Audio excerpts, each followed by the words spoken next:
Hello everyone, আজকে আমরা class 6 এর ইতিহাসের পার্ট 2 দেখব। প্রথম চ্যাপ্টার নাম ছিল যে ইতিহাসের ধারণা। তো ইতিহাসের ধারণায় আমরা ইতিহাস সম্পর্কে জানতে গিয়ে, মানে ইতিহাস কি সেই সম্পর্কে জানতে গিয়ে আগের দিন আমরা 6টি প্রশ্ন তুলে ধরেছিলাম এবং সেই 6টি প্রশ্নের মধ্যে আমরা 3টি প্রশ্ন আগের দিন কমপ্লিট করে নিয়েছি। আজকে ইতিহাসের যুগের শ্রেণীবিভাগ দেখব, ইতিহাসের পরিসর দেখব এবং ইতিহাসে কীভাবে খ্রিস্টাব্দ বা খ্রিস্টপূর্বাব্দ সাল গণনা করা হয় সেই বিষয়গুলো আমরা আজকে দেখব। ঠিক আছে, তো আজকে প্রথমে দেখব আমরা ইতিহাসের যুগের শ্রেণীবিভাগ। এখানে একটা কথা বলে রাখা ভালো যে অনেকেই ভাবে হয়তো যে ইতিহাসের যুগ সাধারণত পরিবর্তন হয়েছে একটা নির্দিষ্ট সাল থেকে আরেকটা নির্দিষ্ট সাল, তারপর একটা সাল থেকে আরেকটা নির্দিষ্ট সাল। তো বলা ভালো যে ইতিহাসের যুগের কোনো নির্দিষ্ট সাল ধরে পরিবর্তন হয় না। ইতিহাসের যুগের পরিবর্তন হয় সাধারণত মানুষের ভাবনা চিন্তা বা চিন্তা ভাবনার উপর ভিত্তি করে যুগের পরিবর্তন হয়ে থাকে। যেমন আমি উদাহরণ যদি দিই যে আজ থেকে মোটামুটি 18-20 বছর আগে বিজ্ঞান অতটা উন্নত ছিল না। গ্রামগঞ্জ বা বেশিরভাগ অঞ্চলেই দেখা যেত ছেলেপিলেরা মোবাইলের ব্যবহার জানতো না, ল্যাপটপ মোবাইল ইত্যাদি বিষয়গুলো জানতো না, বা সোশ্যাল মিডিয়া অতটা উন্নত ছিল না। কিন্তু বর্তমান যুগে দেখতে পাই, যদি সেই যুগের তুলনায় বর্তমান যুগে দেখতে পাই আমরা সোশ্যাল মিডিয়ার বিশেষ প্রচলন হয়ে গেছে এখন। তো আমরা এখানে দেখতে পাচ্ছি কি মানুষের চিন্তা ভাবনা বা বিজ্ঞানের উপর ভিত্তি করে যুগটার পরিবর্তন হয়েছে। তখনকার যুগটা এখনকার যুগটার মধ্যে অনেক পার্থক্য এসেছে।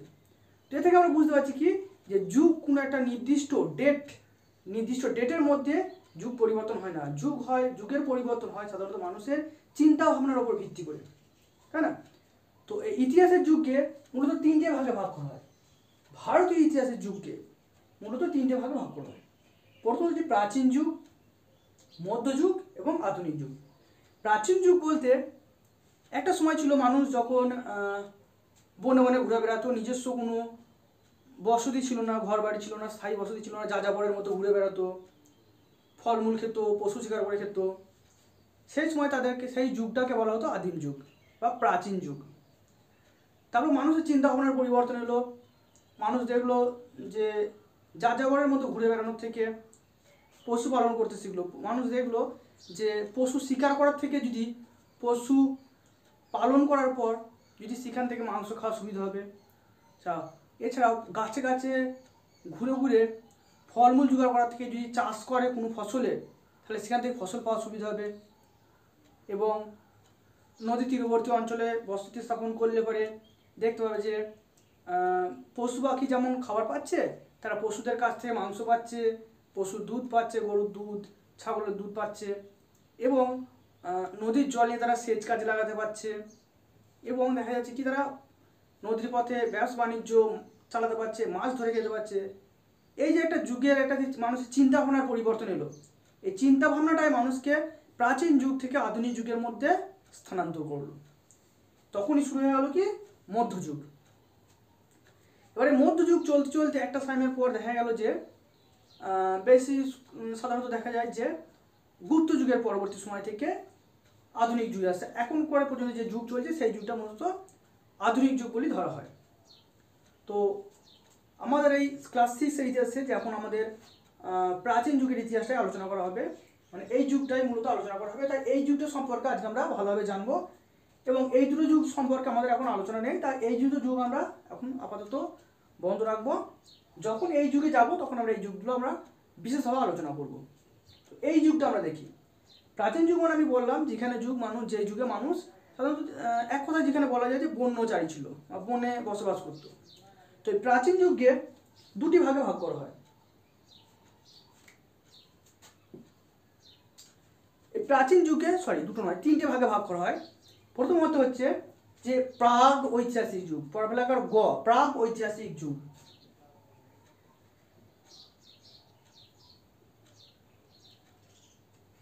তারপর হচ্ছে যে প্রাক ঐতিহাসিক যুগ, পরবেলা আকার প্রাক ঐতিহাসিক যুগ।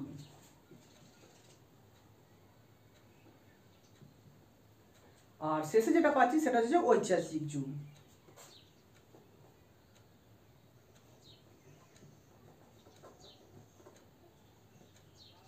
এবার কোন যুগটা কিভাবে পার্থক্য হচ্ছে, মানে একটা যুগের সঙ্গে আরেকটা যুগের কি পার্থক্য, সেটা আমরা কিভাবে বুঝবো? প্রাগ ঐতিহাসিক যুগ বলতে বোঝায় যুগের ইতিহাসে এমন একটা সময় ছিল যে যুগে মানুষ লিখতে পড়তে জানতো না, তাই সাধারণভাবে তাদের কোনো লিপি ছিল না। লিপি মানে কি, এর আগে আমি আগের ভিডিও আলোচনা করে দিয়েছি। তো তাদের কোনো লিপি ছিল না, তো সেই জন্য এই যুগটাকে বলা হয় প্রাগ ঐতিহাসিক যুগ। এরপর কি আসছে আমাদের প্রাক ঐতিহাসিক যুগ। এই যুগে দেখতে পাচ্ছি আমরা যে মানুষ লিখতে শিখেছে, তারা তাদের ভাষায় কথা বলতো এবং সেই ভাষাগুলো তারা লিখে রাখতো একটা নির্দিষ্ট লিপির মাধ্যমে, খোদাই করে লিখে রাখতো। কিন্তু সেই লিপি যে খনন কার্যের মাধ্যমে আবিষ্কার করা হয়েছে, সেই লিপি আজ পর্যন্ত পাঠোদ্ধার করা সম্ভব হয়নি।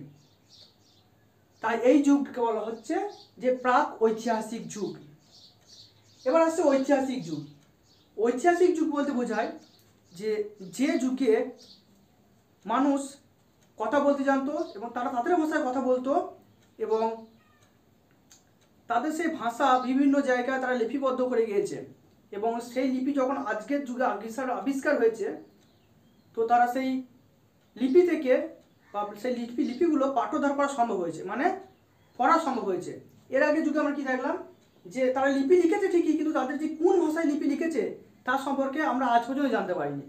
কিন্তু ঐতিহাসিক যুগে আমরা কি জানতে পারছি যে এই যুগে মানুষ লিপি লিখেছে এবং সেই লিপি আমাদের পাঠোদ্ধার করা সম্ভব হয়েছে, মানে পড়া সম্ভব হয়েছে। এটাই হচ্ছে ঐতিহাসিক যুগ। এবার এই ঐতিহাসিক যুগকে আবার প্রাক ঐতিহাসিক যুগকে আবার 3 ভাগে ভাগ করা হয়। যেমন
এই প্রাক ঐতিহাসিক যুগকে আবার 3টি ভাগে ভাগ করা হয়: প্রস্তর যুগ, তাম্রপ্রস্তর যুগ এবং লৌহ যুগ।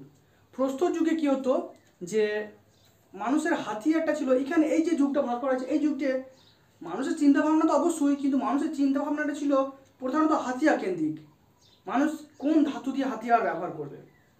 তো এই প্রস্তর যুগে আমরা দেখতে পাই যে মানুষের প্রধান হাতিয়ার ছিল পাথর।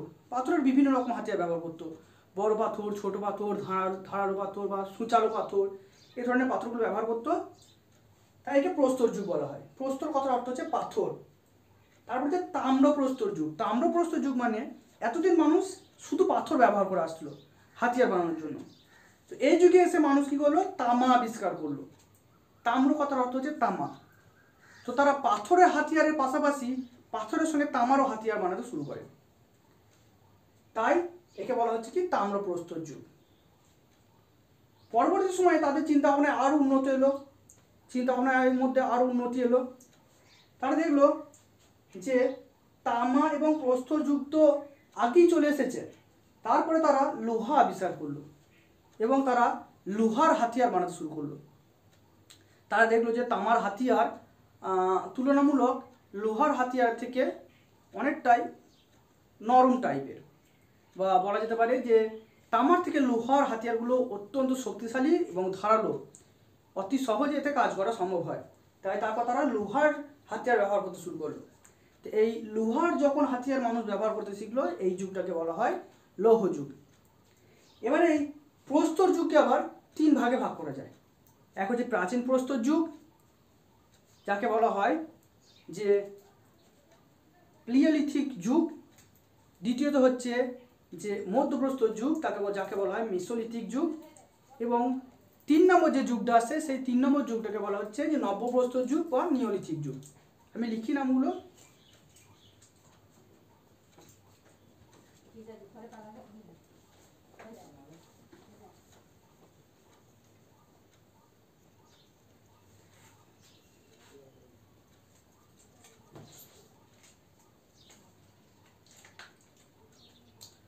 আমি এই জায়গাটা একটু মুছি, না হলে হবে না কো, ধরবে না কো।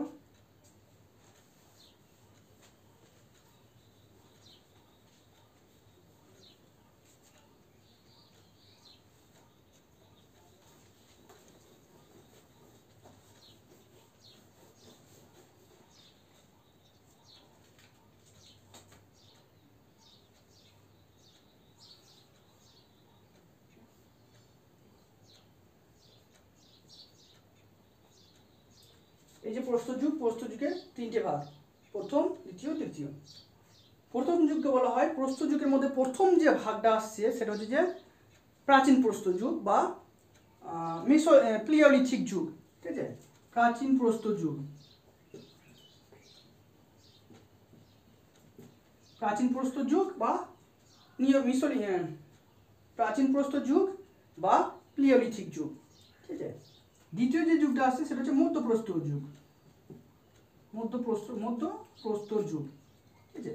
3 নম্বর যেটা সেটা হচ্ছে নব্যপ্রস্তর যুগ। প্রাচীন প্রস্তর যুগ, মধ্যপ্রস্তর যুগ এবং নব্যপ্রস্তর যুগ।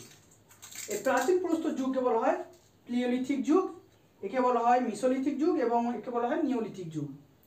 তো এই যুগের আবির্ভাব কত সালে হয়েছিল, কত সময়ের মধ্যে হয়েছিল? মনে করা হয় ইতিহাসে আনুমানিক কথার অর্থ যেটা অনুমান করা হয়, একটা নির্দিষ্ট টাইম এখানে বলা যায় না, এখানে অনুমান করে নিয়ে যায়। ইতিহাসে অনেক ক্ষেত্রেই দেখা যাবে আনুমানিক কথা ব্যবহার করা হচ্ছে। আনুমানিক কথার অর্থ হচ্ছে যেখানে অনুমান করা, একটা নির্দিষ্ট সঠিক টাইম এখানে বলা সম্ভব নয়, তাই এখানে আনুমানিক কথাটা ব্যবহার করা হয়। আনুমানিক 2 মিলিয়ন বছর আগে থেকে 10,000 বছর, 10,000 খ্রিস্টপূর্বাব্দ নাগাদ। এই খ্রিস্টাব্দ কি এবং খ্রিস্টপূর্বাব্দ কি এটা আমরা পরের ভিডিওতে যখন যাবো তখন আমরা জানাবো। 2 মিলিয়ন, 1 মিলিয়ন বলতে যেখানে বোঝায় 10 লক্ষ, তাহলে 2 মিলিয়ন মানে বোঝাচ্ছে নিশ্চয়ই 20 লক্ষ বছর আগে, 20 লক্ষ খ্রিস্টপূর্ব বছর আগে। এবং 10,000 মানে এই যে সময়টা, এই সময় আমাদের প্রাচীন প্রস্তর যুগ লক্ষ্য করা যায়। এই প্রাচীন প্রস্তর যুগে কি ছিল বা প্লিওলিথিক যুগে বলা যায় যে এই যুগে ছিল মানুষের হাতিয়ারগুলো ছিল অত্যন্ত বড় মাপের, পাথরের হাতিয়ার ব্যবহার করতো, অত্যন্ত বড় এবং ভারী ছিল। মানুষ এই যুগে মানুষ বেশিরভাগ দেখা যায় যে বন্যচারী বা বনের ফলমূল খেত, ঠিক আছে, খোলা আকাশের নিচে থাকতো ইত্যাদি আর কি। এবার যে মধ্যপ্রস্তর যুগ বা মিসোলিথিক যুগ। মধ্যপ্রস্তর যুগ মূলত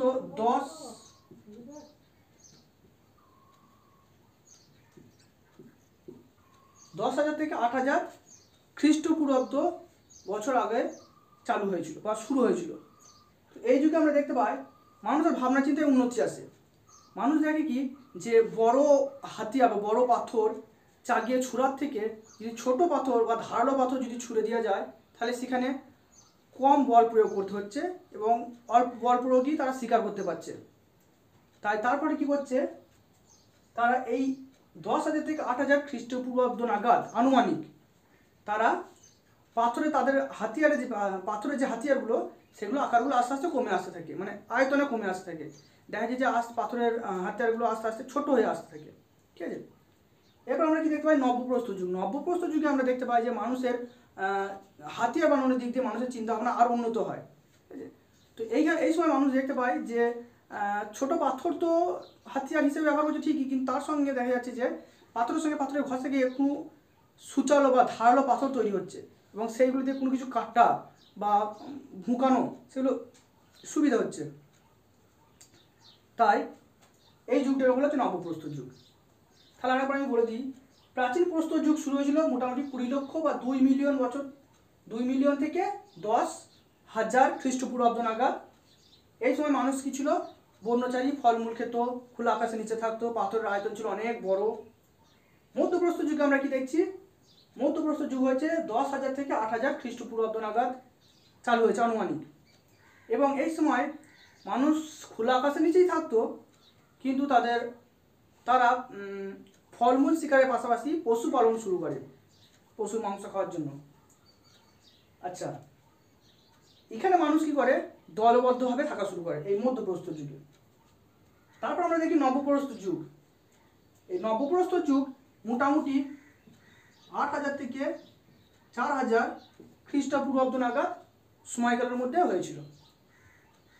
এই নবপ্রস্তর যুগে মানুষ আগে যা করেছে, পশুপালন করেছে, তার সঙ্গে সঙ্গে মানুষ এখানে কৃষিকাজ করাও শুরু করে এবং তারা আস্তে আস্তে ছোটো ছোটো বসতি স্থাপন করে, যাযাবর জীবনযাপন ত্যাগ করে আস্তে আস্তে ছোটো ছোটো বসতি স্থাপন করে এবং সেই বসতির মাধ্যমে তারা বসতি স্থাপন করতে শুরু করে, মানে বসবাস করতে শুরু করে। ঠিক আছে, তো এই হলো আমাদের যুগের শ্রেণীবিভাগ গেল। আর একবার আমি প্রথম থেকে বলে দিই, ভারতীয় ইতিহাসের যুগকে প্রধানত তিনটি ভাগে ভাগ করা হচ্ছে: প্রাচীন যুগ, মধ্যযুগ এবং আধুনিক যুগ। প্রাচীন যুগের সম্পর্কে আমরা আলোচনা করলাম। প্রাচীন যুগকে এখন তিনটে ভাগে ভাগ করা হচ্ছে: প্রাগৈতিহাসিক যুগ, ঐতিহাসিক যুগ এবং প্রাগৈতিহাসিক যুগ, ঐতিহাসিক যুগ এবং প্রাগৈতিহাসিক যুগ, প্রাক ঐতিহাসিক যুগ এবং ঐতিহাসিক যুগ। তো এই প্রাগৈতিহাসিক যুগকে আবার তিনটে ভাগ করা হয়: প্রস্তর যুগ, লৌহ যুগ, যেটা আমি লিখেছিলাম, জায়গা ছিল না বলে কাটতে বাধ্য হয়েছি, তাম্রপ্রস্তর যুগ,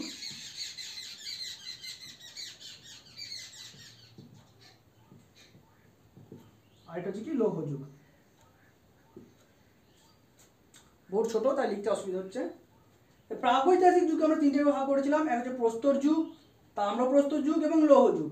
এই প্রস্তর যুগকে আবার তিনটি ভাগে ভাগ করা হচ্ছে: প্রাচীন প্রস্তর যুগ, যেটা শুরু হয়েছিল আনুমানিক 2 লক্ষ থেকে আনুমানিক 20 লক্ষ থেকে 10,000 খ্রিস্টপূর্বাব্দ বছর আগে। তারপরে ছিল মধ্যপ্রস্তর যুগ, যেটা শুরু হয়েছিল আনুমানিক 10,000 থেকে 8,000 খ্রিস্টপূর্বাব্দ বছর আগে, এবং নবপ্রস্তর যুগ, সেটা শুরু হয়েছিল আনুমানিক 8,000 থেকে 4,000 খ্রিস্টপূর্বাব্দ বছর আগে। এই যুগকে বলা হয় প্লিওলিথিক যুগ, এই যুগকে বলা হয় মিসোলিথিক যুগ এবং এই যুগকে বলা হয় নিওলিথিক যুগ। বানানগুলো আমার লেখা সম্ভব হচ্ছে না, আমি আমার পেজে সব নোট, হ্যান্ড রিটেন নোট আমি দিয়ে দেবো সম্পূর্ণ বিনামূল্যে, সেখানে সব নোট লেখা থাকবে, এখানে শুধু বুঝে না। তো এরপর আমরা জানবো কি, তাহলে ইতিহাসের আমাদের শ্রেণী বিভাগ সম্পর্কে জানা হয়ে গেলো, ইতিহাসের কটি ভাগ বা কি ইতিহাস সম্পর্কে আমাদের জানা হয়ে গেল। এবার আমরা জানবো যে ইতিহাসের ইতিহাসের পরিসর, মানে ইতিহাস সমাজের কোন কোন বিষয়গুলো নিয়ে বিশেষত আলোচনা করে। ঠিক আছে, এটা একটু মুছে নিই আমি।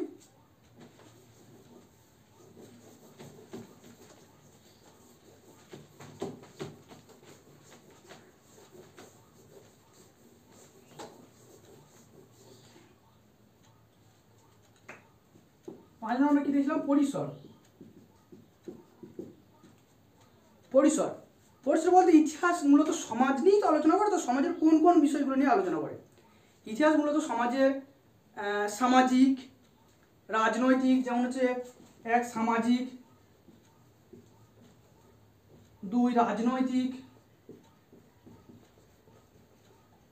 3 অর্থনৈতিক,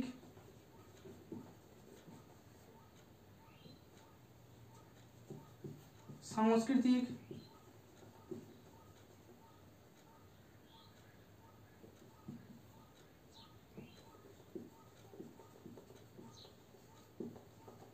বর্তমান ঘটনা। সামাজিক মানে বর্তমান সমাজ অবস্থা সম্পর্কে আলোচনা করা হয়। ঠিক আছে, রাজনৈতিক মানে এখন যেমন আগেকার যুগে রাজনৈতিক বিষয় মানে ছিল যেমন রাজাদের কাহিনী, কিন্তু এখন বর্তমানে রাজনৈতিক কারণ বলতে সাধারণত পলিটিক্স ব্যাপারটাকে বোঝানো হচ্ছে, যেমন ভোট, হ্যান এই সমস্ত বিষয়গুলো বোঝানো হচ্ছে। আচ্ছা, অর্থনৈতিক বলতে দেশের অর্থনীতি কেমন, ইকোনমিক্যাল সিস্টেম যেটা, ঠিক আছে, ফাইন্যান্সিয়াল যেটা, সেটা বোঝানো হচ্ছে। তারপর হচ্ছে যে সাংস্কৃতিক মানে বিভিন্ন আচার অনুষ্ঠান, বিবাহ বা পূজা অর্চনা ইত্যাদি সম্পর্কে বোঝানো হয়।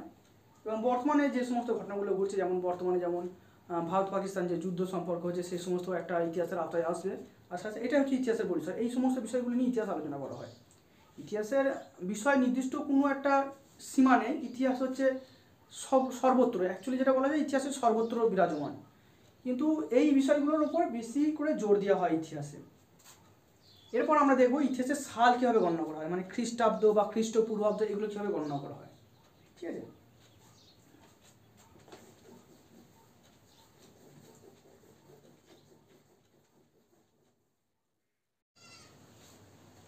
এরপর আমরা দেখব ইতিহাসের সাল কীভাবে গণনা করা হয়, খ্রিস্টাব্দ বা খ্রিস্টপূর্বাব্দ কীভাবে গণনা করা হয়। তো এই ইতিহাসের সাল গণনা করার জন্য যীশু খ্রিস্টের জন্ম সময়কে একটি নির্দিষ্ট মাপকাঠি ধরা হয়। এবং যীশুখ্রিস্ট যে বছর জন্মেছিলেন সেটিকে শূন্য ধরে যীশুখ্রিস্টের পরবর্তী যে সময়গুলি এসেছে সেগুলো খ্রিস্টাব্দ সাল হিসেবে ধরা হয়। খ্রিস্টাব্দ কথার অর্থ হচ্ছে খ্রিস্ট, কথার অর্থ হচ্ছে খ্রিস্টান, এবং অব্দ কথার অর্থ হচ্ছে যে পরে, অর্থাৎ যীশুখ্রিস্টের জন্মের পরে যে সময়গুলো আসে সেগুলো সব খ্রিস্টাব্দের অন্তর্গত। এরপর আমরা দেখব যে খ্রিস্টপূর্বাব্দ কী। খ্রিস্টপূর্বাব্দ হচ্ছে যে যীশুখ্রিস্ট জন্মের আগে যে বছরগুলো পেরিয়ে এসেছি আমরা বা পেরিয়ে গিয়েছে সেই বছরগুলো খ্রিস্টপূর্বাব্দের অন্তর্গত বা সেগুলো খ্রিস্টপূর্বাব্দের মধ্যে পড়ছে।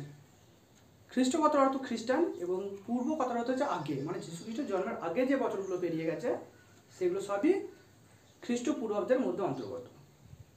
যেমন আমি একটি উদাহরণ হিসেবে বলি যে আজকে রবিবার, আমি যদি ভাবি যে আজকে রবিবার, আজকে যীশুখ্রিস্টের জন্ম হয়েছে, তো আজকের দিনটিকে আমি শূন্য ধরব।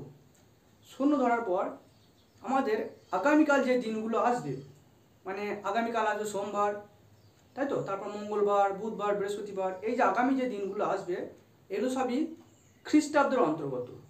মানে ধরলাম আজকে রবিবার, আজকে যীশুখ্রিস্টের জন্ম হয়েছে, কালকে যদি সোমবার আসে সেই সোমবারটা হবে খ্রিস্টাব্দ সোমবার, তারপরের দিন আসবে মঙ্গলবার, সেটা হবে খ্রিস্টাব্দ মঙ্গলবার, তারপরের দিন আসবে বুধবার, সেটা হবে খ্রিস্টাব্দ বুধবার। ঠিক আছে, ঠিক তেমনই যে দিনগুলো আমরা পেরিয়ে চলে এসেছি, আজকে রবিবার আসার আগে যে দিনগুলো আমি পেরিয়ে চলে এসেছি, যেমন আজকে রবিবার, আজকে যীশুখ্রিস্টের জন্ম হয়েছে, ঠিক তার আগে গতকাল ছিল আমাদের কি শনিবার, তার আগের দিন ছিল শুক্রবার, তার আগের দিন ছিল বৃহস্পতিবার, এইগুলো খ্রিস্টপূর্বাব্দের আন্ডারে পড়বে, খ্রিস্টপূর্বাব্দের অন্তর্গত। যেমন আমি বলি যে গতকাল যেটা পেরিয়ে এসেছি, শনিবার আমরা পেরিয়ে এসেছি, সেই শনিবারটা হয়ে যাবে খ্রিস্টপূর্ব শনিবার। তার আগের দিন ছিল কি খ্রিস্টপূর্ব শুক্রবার, তার আগের দিন ছিল খ্রিস্টপূর্ব বৃহস্পতিবার। বুঝতে পারলাম? তো এটা আমি ছকের সাহায্যে বোঝাচ্ছি, ঠিক আছে।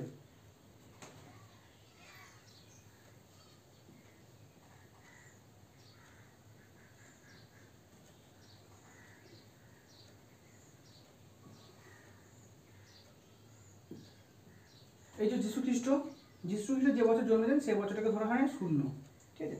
তো যীশুখ্রিস্টের জন্মের পর থেকে এক বছর, এই দিকটা হচ্ছে খ্রিস্টাব্দ। খ্রিস্টাব্দ কি আর বলে দিলাম আমি, খ্রিস্টাব্দ আর খ্রিস্টপূর্বাব্দ আমি বলে দিলাম কি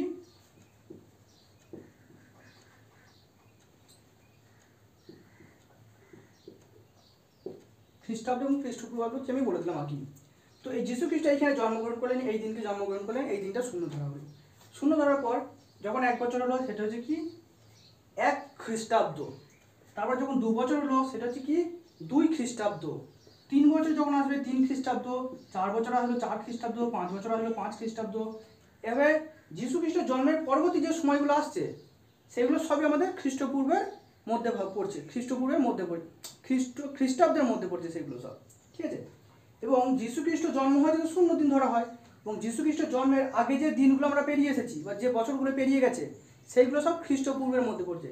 যেমন যীশুখ্রিস্টের জন্মের ঠিক 1 বছর আগে তখন ছিল খ্রিস্টপূর্ব 1 বছর, যীশুখ্রিস্টের জন্মের 2 বছর আগে ছিল খ্রিস্টপূর্ব 2 বছর, যীশুখ্রিস্টের জন্মের 3 বছর আগে ছিল কি খ্রিস্টপূর্ব 3 বছর। এভাবে যত দিন পেছিয়ে গিয়েছে তত আমরা খ্রিস্টপূর্ব, মানে সেই সালটার সঙ্গে আগে একটা খ্রিস্টপূর্ব যোগ করে দেওয়া হবে, কারণ যীশুখ্রিস্টের জন্মের আগের বছরগুলো পেরিয়ে গেছে সেই জন্য। এবং যীশুখ্রিস্টের পরে যে বছরগুলো আছে সেগুলো সব খ্রিস্টাব্দ পড়ছে, ঠিক আছে। তো এখানে আমি একটা জিনিস বলে রাখি যে 10 বছরে হয় 1 দশক, 100 বছরে হয় 1 শতক, এবং 1000 বছরে হয় 1 সহস্রাব্দ।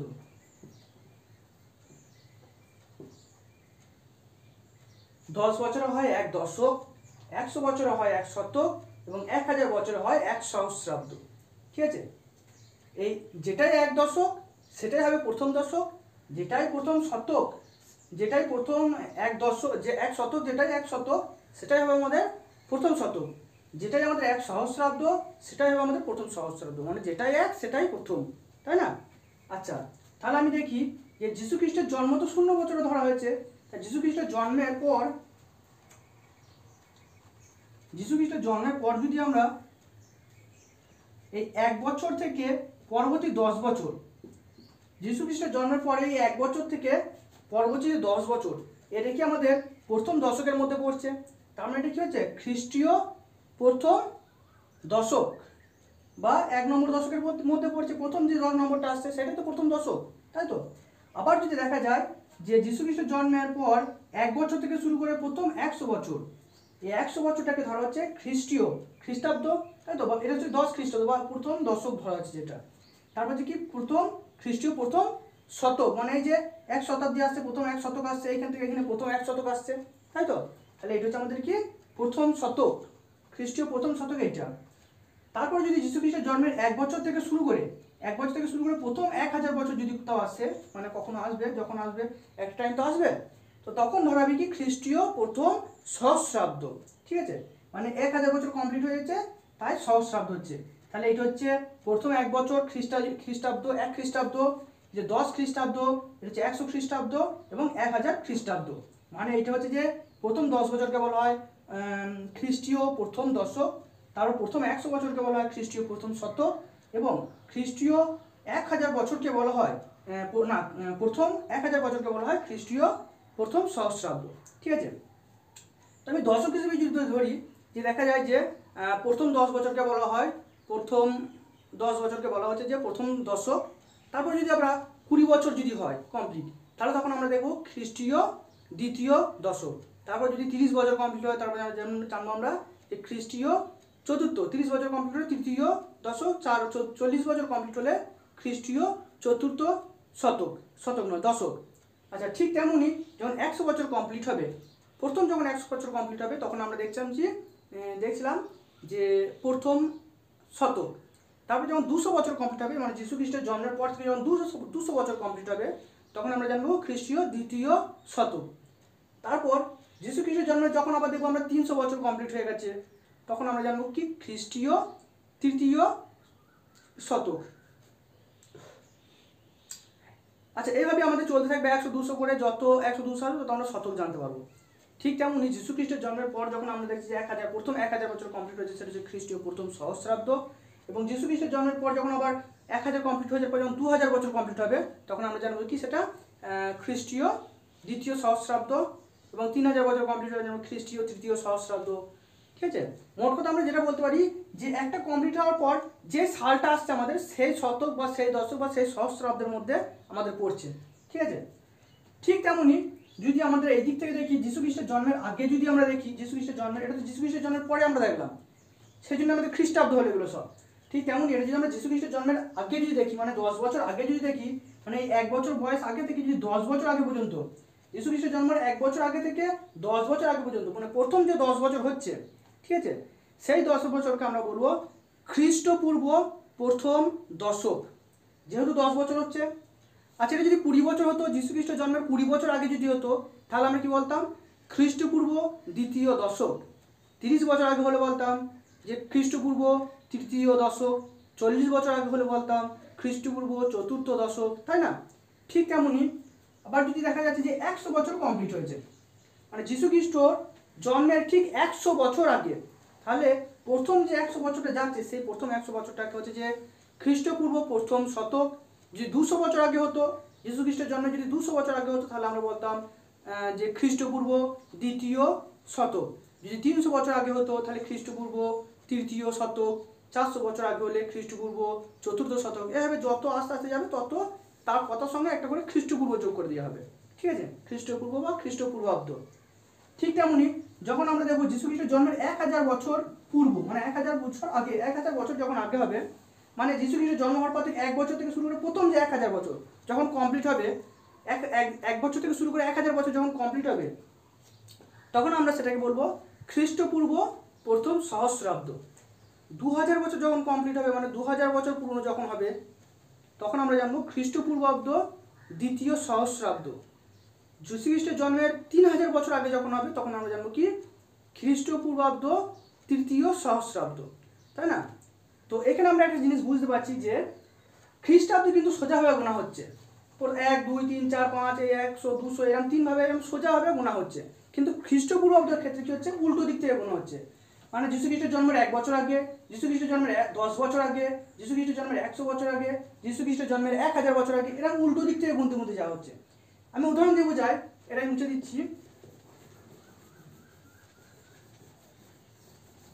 যেমন আমি যদি বলি যে খ্রিস্টপূর্বাব্দের উদাহরণটা যদি আমি বলি, যে আমি ধরলাম কোনো এক ব্যক্তি, তার হয়তো জন্ম হয়েছে 105 খ্রিস্টপূর্বাব্দে।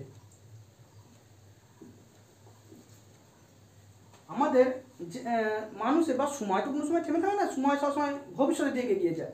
তো মানুষের যখন জন্ম হবে, মানুষ তো অবশ্যই ভবিষ্যতের দিকে এগিয়ে যাবে, তাই না? মানুষ তো কখনোই তো নিচের দিকে আসবে না, পেছনের দিকে যাবে না, বা অতীতের দিকে জন্ম হওয়ার পর তো মানুষ কোনোদিন পেছনের দিকে যাবে না, অতীতের দিকে যাবে না, যাবে সবসময় ভবিষ্যতের দিকে। তো এই মানুষের যে যীশু খ্রিস্টের জন্মের 105 বছর আগে জন্ম হয়েছে, তা মানুষের জন্মের পর মানুষের কি বয়সটা বাড়বে না কমবে? অবশ্যই বয়স বাড়বে। তো বয়স যখনই বাড়বে, তার মানে নিশ্চয় তারপরে 104 বছর পূর্ণ হবে, তারপর হবে কি 103 বছর পূর্ণ, এভাবে আস্তে আস্তে দেখা যাচ্ছে কি মানুষটি 99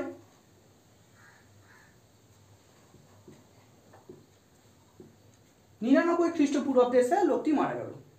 ঠিক আছে, যীশু খ্রিস্টের জন্মের ঠিক 99 বছর আগে এসে লোকটি মারা গেল।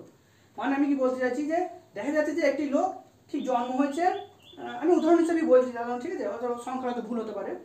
তো জন্ম হয়েছে দেখা যাচ্ছে যে 105 খ্রিস্টপূর্বাব্দে, যেহেতু এখানে জন্ম যীশু খ্রিস্টের জন্মের আগে হচ্ছে, মানে খ্রিস্টপূর্বাব্দে, মানে যীশু খ্রিস্টের জন্মের 105 বছর আগে জন্ম হয়েছে, এবং দেখা যাচ্ছে সেই লোকটি এসে মারা যাচ্ছে যে 99 বছর আগে, অর্থাৎ যীশু খ্রিস্টের জন্মের 99 বছর আগে সেই লোকটি এসে মারা যাচ্ছে। তাহলে এখানে আমরা কি দেখতে পাচ্ছি, যে সময়টি কিন্তু আগের দিকে এগিয়ে যাচ্ছে। এগিয়ে যাচ্ছে বলেই কিন্তু এই সময়টা আমাদের বড় থেকে ছোট হিসেবে হচ্ছে, মানে এইদিকে উল্টো দিক থেকে গোনা হচ্ছে, তাই না? সেই জন্য দেখা যাচ্ছে যে লোকটা 105 খ্রিস্টপূর্বাব্দে জন্মগ্রহণ করেছে, কিন্তু মৃত্যু হয়েছে কি 99 বছর আগে। যীশু খ্রিস্টের জন্মের 105 বছর আগে জন্ম হয়েছে, তাই না? আর মৃত্যু হচ্ছে কখন? সে তো তার জন্ম তো সামনের দিকে এগিয়ে যাচ্ছে, তাই না? তো তার বয়স যখন বাড়ছে, সে তো সামনের দিকে এগিয়ে যাচ্ছে।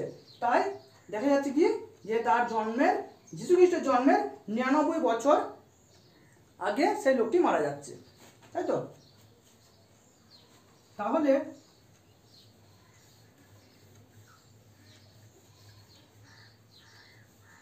এবার আমি একটা কথা বোঝাই, যে কখন কোন সহস্রাব্দ বা দশক বা শতক আসবে।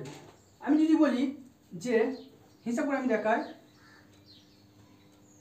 1 থেকে শুরু করে প্রথম যে 10 বছর কমপ্লিট হয় খ্রিস্টাব্দের ক্ষেত্রে, 1 থেকে শুরু করে প্রথম 10 বছরকে বলা হয় প্রথম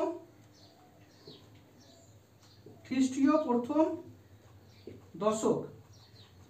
ঠিক আছে, তাহলে আমরা কি দেখলাম, 10 কমপ্লিট হয়েছে মানে খ্রিস্টীয় প্রথম দশক। ঠিক আছে, প্রথম থেকে 10 পর্যন্ত কমপ্লিট হয়েছে, সেই জন্য প্রথম দশক। এরপর হচ্ছে কি 11 থেকে যখন 20 কমপ্লিট হবে, তখন হয়ে যাবে খ্রিস্টীয় দ্বিতীয় দশক। 2 নম্বর দিকে কমপ্লিট হচ্ছে, 1 নম্বর দশক তো কমপ্লিট হয়ে গেছে, এবার 2 নম্বর দশক হচ্ছে, মানে যে দশকের দিকে কমপ্লিট হতে যাচ্ছে সেটাই আমরা ধরবো, তাই না? এখানে 2টা কমপ্লিট হতে যাচ্ছে, 2 দশক কমপ্লিট হয়ে দ্বিতীয় দশক হয়ে যাচ্ছে। তাহলে আবার যদি 21 থেকে যদি আমাদের 30 পর্যন্ত যায়, তাহলে এটা হবে খ্রিস্টীয় তৃতীয় দশক। 3 কমপ্লিট হতে যাচ্ছে মানে 3 দশক ধরবো। এরপর যদি আমরা 31 থেকে 40 দশক পর্যন্ত যাই, তাহলে সেটা কি হবে আমাদের খ্রিস্টীয় চতুর্থ দশক, তাই না? ঠিক তেমনই যদি আমরা, এটা তো যীশু খ্রিস্টের জন্মের পরে দেখলাম, ঠিক তেমনই এটা যদি আমরা যীশু খ্রিস্টের জন্মের ঠিক আগে দেখতাম, মানে যীশু খ্রিস্টের জন্মের 1 বছর আগে থেকে শুরু করে 10 বছর আগে পর্যন্ত সময়কালকে বলা হচ্ছে খ্রিস্টপূর্বাব্দ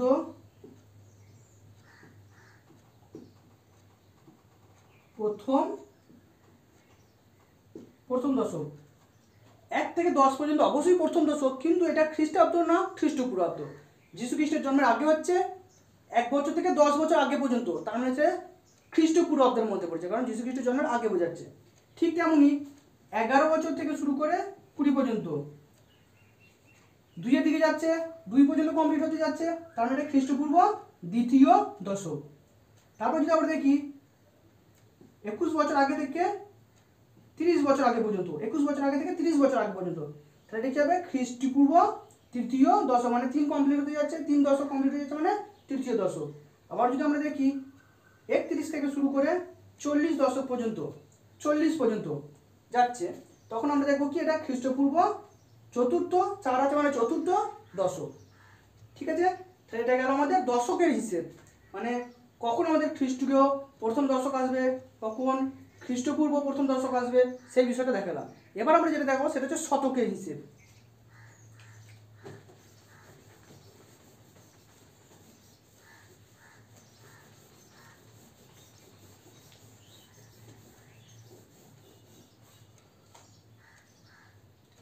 আচ্ছা দেখি, আমাদের 1 থেকে শুরু করে প্রথম যে 100 বছর আসবে, 1 থেকে শুরু করে যীশু খ্রিস্টের জন্মের পর 1 থেকে শুরু করে প্রথম যে 100 বছর আসবে সেটা হচ্ছে যে খ্রিস্টীয় প্রথম শতক। 100 বছর তাই শতক, ঠিক আছে। তাহলে এটা হচ্ছে কি খ্রিস্টীয় প্রথম শতক, তাই তো 100 থেকে কমপ্লিট হয়েছে সেই জন্য শতক, ঠিক আছে। প্রথম শতক 1 থেকে 100 কমপ্লিট হয়েছে, 1 কমপ্লিট হয়েছে সেই জন্য প্রথম। আচ্ছা এবার যদি আমরা 101 থেকে 200 পর্যন্ত দেখি, 200 বছর পর্যন্ত হয়, মানে 101 বছর থেকে 200 বছর পর্যন্ত সময়কালকে বলা হয় যে খ্রিস্টীয় 2 আছে, তাহলে এখানে কি হবে দ্বিতীয় দশক, দ্বিতীয় দশক না দ্বিতীয় শতক। আচ্ছা তাহলে যদি আমরা 201 থেকে 300 বছর পর্যন্ত আগে হয়, মানে যীশু খ্রিস্টের জন্মের পর যদি 201 বছর থেকে 300 বছর পর্যন্ত হয়, তাহলে এটা নিশ্চয়ই কোন শতকের মধ্যে পড়ছে, খ্রিস্টীয় তৃতীয় শতকের মধ্যে পড়ছে। 3 মানে তৃতীয় শতকের মধ্যে পড়ছে। তাহলে 301 থেকে যখন 400 যাবে, 4 মানে চতুর্থ, তাহলে খ্রিস্টীয় চতুর্থ শতক। মোট কথা একটা কমপ্লিট হওয়ার পর যেইটা কমপ্লিট হতে যাবে, যেই সালটা কমপ্লিট হতে যাচ্ছে সেই সালটাই আমরা ধরবো, ঠিক আছে। আচ্ছা ঠিক একই হিসেবে যদি আমরা খ্রিস্টপূর্ব দিকে যাই, তাহলে দেখা যাবে কি যে 1 বছর থেকে শুরু করে প্রথম 100 বছর, 1 বছর থেকে যীশু খ্রিস্টের জন্মের, এই যীশু খ্রিস্টের জন্মের পূর্বাব্দ কথা বলছি আমি, খ্রিস্টপূর্বাব্দের কথা বলছি, যীশু খ্রিস্টের জন্মের 1 বছর থেকে শুরু করে 100 বছর আগে পর্যন্ত, ঠিক আছে। যীশু খ্রিস্টের জন্মের 1 বছর আগে থেকে 100 বছর আগে পর্যন্ত প্রথম যে 100 বছর আসবে সেটা হচ্ছে খ্রিস্টপূর্ব প্রথম শতক। তাহলে এটা হচ্ছে কি খ্রিস্টপূর্ব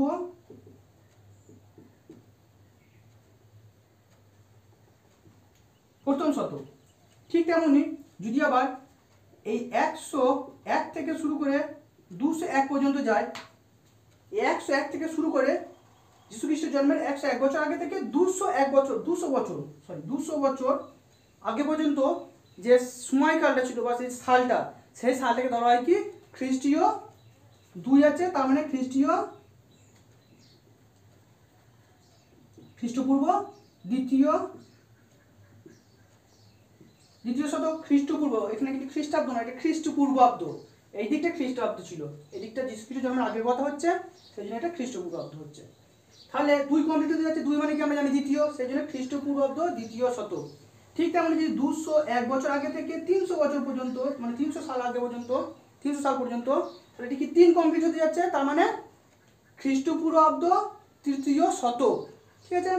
আবার যদি যেতাম যে 301 থেকে যদি 400 কমপ্লিট হতে যাচ্ছে, মানে 400 বছর আগে পর্যন্ত, তাহলে কি হতো খ্রিস্টপূর্বাব্দ 4 কমপ্লিট হতে যাচ্ছে, 4 কমপ্লিট হতে যাচ্ছে মানে কি চতুর্থ, 4 মানে চতুর্থ, খ্রিস্টপূর্বাব্দ চতুর্থ শতক। এই হচ্ছে আমাদের শতকের হিসাবটা গেল। এবার আমরা আসবো সহস্রাব্দের হিসাবে, ঠিক আছে।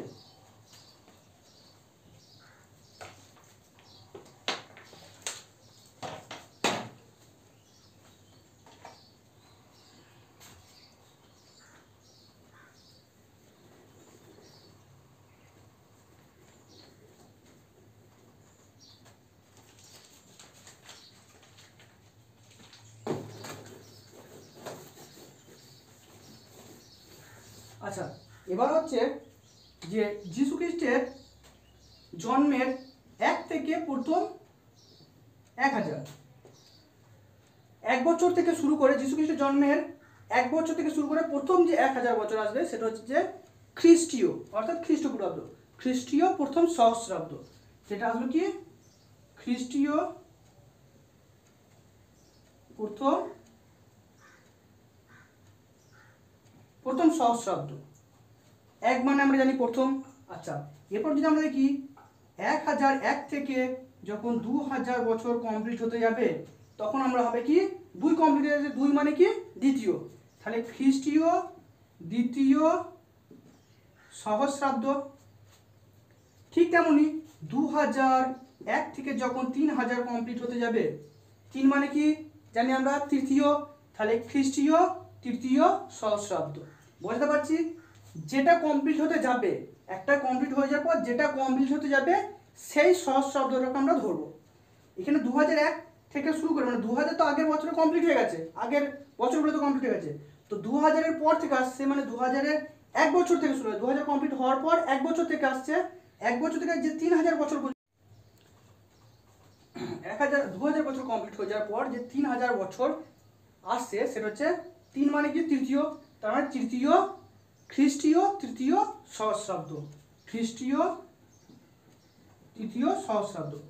তাহলে এই হচ্ছে আমাদের খ্রিস্টাব্দর দিকে, মানে যীশু খ্রিস্টের জন্মের পরবর্তী সময়ে যেগুলো এসেছে, যে বছরগুলো এসেছে সেইগুলোতে সহস্রাব্দের হিসাব। এরপর আমরা দেখব যে যীশু খ্রিস্টের জন্মের আগে সহস্রাব্দের হিসাব কেমন হয়। মানে যীশু খ্রিস্টের জন্মের 1 বছর আগে থেকে প্রথম যে 1000 বছর সেটাকে বলা হচ্ছে কি খ্রিস্টপূর্বাব্দ। খ্রিস্টপূর্বাব্দ প্রথম 1 মানে কি, প্রথম 1 মানে আমরা জানি প্রথম, তাহলে খ্রিস্টপূর্বাব্দ প্রথম সহস্রাব্দ। ঠিক আছে, ঠিক তেমনি আবার যদি তার পরের বছর 1000 1 বছর থেকে যখন 2000 বছর আসবে, মানে 1000 1 বছর থেকে 2000 1 বছর 2000 বছর পর্যন্ত পুরনো হয়ে যাবে, যখন মানে হয়েছে যখন, তখন হয়ে যাচ্ছে আমাদের কি খ্রিস্টীয় 2 যাচ্ছে, 2 মানে আমরা জানি দ্বিতীয়, তাহলে খ্রিস্টপূর্বাব্দ দ্বিতীয় সহস্রাব্দ। ঠিক তেমনি আবার যখন 2001 থেকে 3000 পর্যন্ত যাবে, মানে 3000 বছর পুরনো যখন হবে, যখন হয়েছে সেটা যে খ্রিস্টপূর্বাব্দ 3 মানে জানি তৃতীয়, যেটা কমপ্লিট হতে যাচ্ছে। ঠিক আছে, মানে এগুলো তো কমপ্লিট হয়ে গেছে, ঠিক আছে, সেটাই বোঝাচ্ছি যে 3000 বছর পুরনো যখন হয়েছে তখন হয়েছে কি খ্রিস্টপূর্বাব্দ তৃতীয় সহস্রাব্দ। ঠিক আছে, যেমন আমি উদাহরণ দিয়ে বোঝাই, আরেকটা উদাহরণ দিয়ে বোঝাই, এগুলো মুছে দিচ্ছি আমি।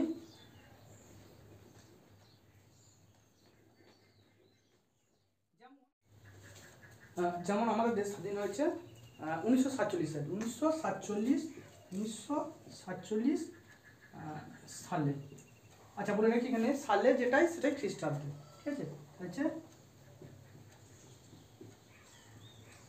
খ্রিস্টাব্দ। আচ্ছা, খ্রিস্টাব্দ মানে এদিক বোঝাচ্ছেন এদিক বোঝাচ্ছে, নিশ্চয়ই এই দিকটা বোঝাচ্ছে, মানে যীশু খ্রিস্টের জন্মের পরবর্তী সময়। আমাদের দেশ স্বাধীন, আমাদের দেশ ভারতবর্ষ স্বাধীন হয়েছে যীশু খ্রিস্টের জন্মের পরবর্তী সময়, তাই তো 1947 সালে যীশু খ্রিস্টের জন্ম হওয়ার পর 1947 সাল, মানে 1947টা বছর যখন এসছে তখন আমাদের দেশ ভারতবর্ষ স্বাধীন হয়েছে। ঠিক আছে, এমনটা নয় যে তার আগে প্রথম থেকে হয়তো পরাধীন ছিল, এমনটা নয়, স্বাধীনই ছিল, তবে ইংরেজরা আসার পর পরাধীন হয়েছিল, তারপর আবার 1947 থেকে আমাদের দেশ ভারতবর্ষ স্বাধীন হয়েছিল। তো এই 1947 এটা কোন শতক বা সহস্রাব্দের মধ্যে পড়ছে, এটা কোন শতকের মধ্যে পড়ছে, একটু শতকের হিসাব করি। 1947, কথাটা আমি ভালো করে শুনি, 1947, শো মানে কি শতক, তার মানে 1900, আচ্ছা 1900 শতক। আচ্ছা, আমি এখানে বুঝি যে 1900 তো কমপ্লিট হয়ে গেছে, এটা আছে 1947, 1900 তো কমপ্লিট হয়ে গেছে, 1900 পাঁচশো কত 47, তাহলে নিশ্চয়ই এটা 1901 থেকে 2000-এর মধ্যে আসছে নিশ্চয়ই, 1900-এর পর থেকে 1901 থেকে নিশ্চয়ই 2000-এর মধ্যে আসছে, তাই তো। তাহলে 1901 থেকে যখন 2000-এর মধ্যে আসছে, তাহলে এটা কি ঊনবিংশ, 19 মানে কি ঊনবিংশ, তাহলে এটা কি 20 কমপ্লিট হতে যাচ্ছে, তাই তো। 20 মানে কি বিংশ আমরা জানি, তার মানে এটা হবে বিংশ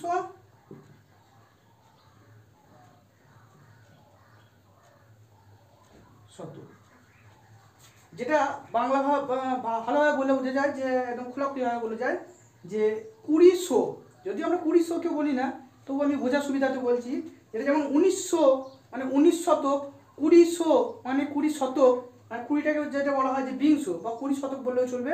ঠিক আছে, যেটা আমরা 1 শতক 2 শতক দ্বিতীয় শতক বলি, সেটা 2 শতক বললে হবে, সেটা ঠিক তেমনই এটা 2000 মানে হচ্ছে যে বিংশ, আর 100 মানে হচ্ছে শতক, তার মানে আমাদের দেশ স্বাধীন হয়েছে বিংশ শতাব্দীতে বা শতকে, যেটাই শতক সেটাই শতাব্দী, তাই না। তো আজকে এই পর্যন্তই দেখা হচ্ছে পরের পার্ট 3টা আলোচনা করব আমাদের 6-এর ইতিহাস বইয়ে ভারতীয় উপমহাদেশে আদিম মানুষের প্রবেশ সম্পর্কে, এবং তারপর এই চ্যাপ্টারটা কমপ্লিট হয়ে যাওয়ার পর যে টুকরো কথাগুলো আছে এই দুটো চ্যাপ্টারে এই টুকরো কথাগুলো আলোচনা করে দেবো, তারপর আমরা তৃতীয় চ্যাপ্টারে প্রবেশ করব।